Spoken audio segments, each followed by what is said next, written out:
Жогорку кеңешке депутаттарды шайлоодо эл аралык принциптер сакталып, ачык жана адилеттүү өткөнүн айтып, чет элдик байкоочулар жогорку баасын беришти. Чындыгында шайлоодо автоматташтырылган система колдонулушу таза шайлоого кепилдик берет. Кандайдыр бир талапкерге буттоосу мүмкүн эмес. Ага шайлоонун жыйынтыгы менен алдыга чыккандардын тизмеси далил. Тажрыйбалуу, тажрыйбасы аз, акчасы көп, акчасы жок, бийликке каршылар жана башка. Бирок жыгылган күрөшкө тойбойт болуп, утулуу ызасын тартып, кылдан кыйкым издеп жаткандар да бар.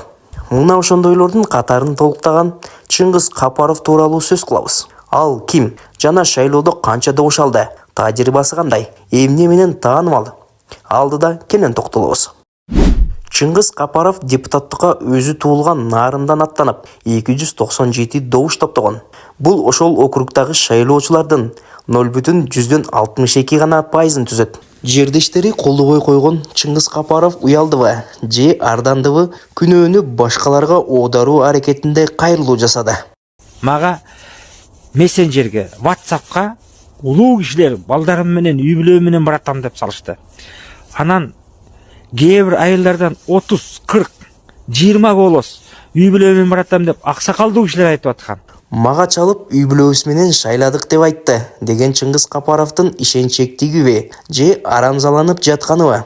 Азыр элдер акылдуу. Талапкерлерге ооба сени шайлайм деп жалындуу убадаларын угуп коюп, жүрөгүнө жакынын бюллетенден белгилеп коюшат. Анткени ар бир жарандын тандоосу жашыруун болот. Аны бар эле билет. Бишкек шаарынын Ленин районунан кайра шайлоо болорун баарыңыздар жакшы билесиздер. Бир мандаттууга.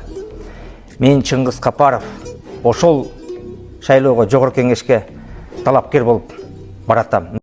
Чыңгыз Капаров негизи мындай жыйынтыкка таң калбай эле койсо болмок. 2023-жылы деле депутат болом деп 300 добуш топтогон. Анда Бишкектеги Ленин шайлоо округуна кайра шайлоо дайындалганда талапкерлигин койгон эле. Буга чейин дагы партиялык система кезде бүткүл жаштар партиясын түзүп, 2021-жылдагы шаардык кеңештердин депутаттыгына аттанып, ал жактан дагы өтпөй калган. Деңгээлин билбей эле бийликти гана эңсеген Чыңгыз Капаров 2020-жылы президенттикке дагы талапкерлигин койгон. Менин аты жөнүм Чыңгыз Капаров. Шайлоолорго эринбей катышкандан тажабаганды жана утулуп калып жыйынтыгын тааныбайм деп кыйкыра бергенди устаты Адахан Мадымаровдон үйрөнгөн окшойт. Түшүнүк менен жашап калдык. Адахан Мадымаровдун манерасынан бери туурап сүйлөгөн Чыңгыз Капаров ал менен илгертеден эле жакшы мамиледе. 2011-жылы Мадымаров президент болом деп шайлоого катышканда Нарындан шайлоочуларды топтоп берген. Бүтүн Кыргызстан партиясында мүчө болуп дагы жүрдү. Мындан сырткары көп жылдардан бери өзүнүн YouTube каналында Мадымаровду жактаган видеолорду жүктөп турат. Эл өкүлү болуп, элдин таламын талашып турган. Мадымаровдай болуп бийликти гана эңсеген Чыңгыз Капаров 2022-жылы Ички иштер министрлиги тарабынан кармалып, массалык башаламандыктарды уюштурууга даярдануу беренеси менен кылмыш иши козголгон болчу.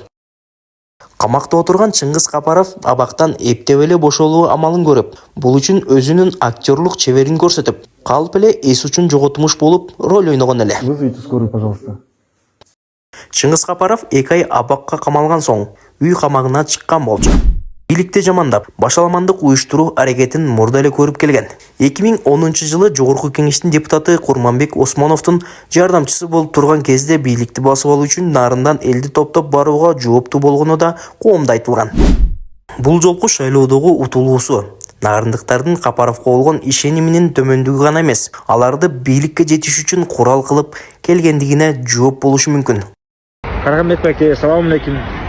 Баса, Чыңгыз Капаров кимге кандай мамиле жасашты дагы жакшы билет. Өзү элге шайлоону тааныбайм деп айгай салганы менен берки жакта атаандашын куттуктап жиберген. Жеңиш кут болсун кубандын. Аман болуңуз, бар болуңуз. Ийгилик каалайм сиздерге. Убагында Самаковдардын үй бүлөсү тууралуу негатив айткан бул эркулдун азыр жагалданып куттуктап жатканы ачык эле эки жүздүүлүк. Кубанычбек Самаков мурун камалган, соттолгон, бирок Ленинск районунан утуп чыкты, акчанын күчү менен, башканысы менен. Чыңгыз Капаровдун өзүн ашынган патриот, принципиалдуу адам көрсөткөнү менен ою таптакыр башка экени айтпасак деле билинип турат. Болбосо Мадымаровдай болуп тили менен сайраган эле болбосо, көзгө көрүнгөн бир иши жок. Капаровдун креслодон башка бир алсыздыгы бар. Ал кыз жандуулугу. Күйөөсү бар аялды гостиницага чакырган жазышуулары дагы тарап, элди кыжырланткан.